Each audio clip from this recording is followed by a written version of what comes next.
That was certainly how it felt here on Capitol Hill yesterday. If you were a Republican, you had this sense of it's happening. People were quoting Braveheart and other inspirational generals, or playing the theme song from Rocky.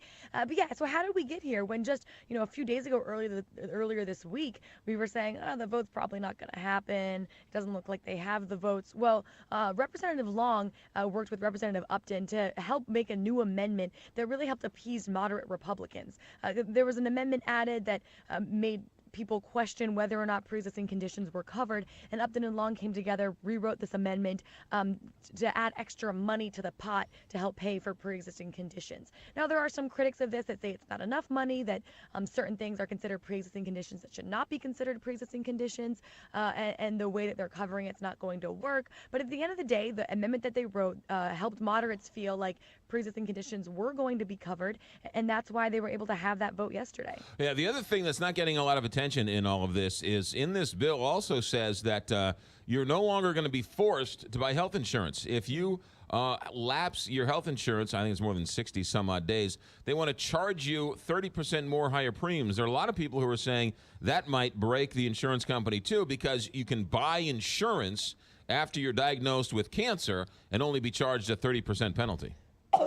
Well, it's a really good point you bring up, and I think this was actually the driving force behind why Republicans were so adamant about repealing and replacing Obamacare, and it was to remove that individual mandate. But it's kind of been overshadowed by the debate over pre-existing conditions.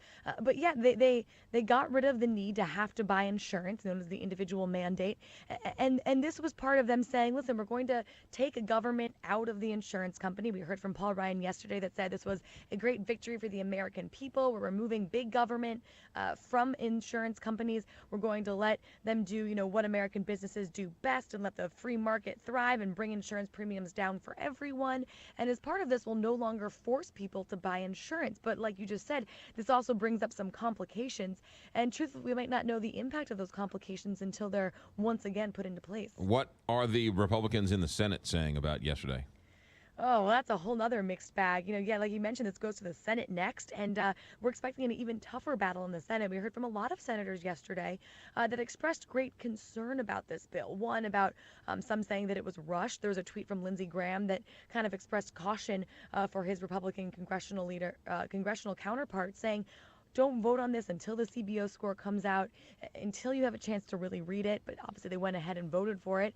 And now we're hearing from other senators last night that said, listen, this bill is coming towards us, but we're definitely going to, if not tweak it a lot, potentially rewrite the entire thing. So, what we're talking about now might be a completely different conversation come 2 weeks from now. So after the victory lap at the White House, President Trump goes to New York and stands next to the Prime Minister of Australia and then praises Australia's healthcare system? I know. How about that? You can't make this stuff up sometimes, can you?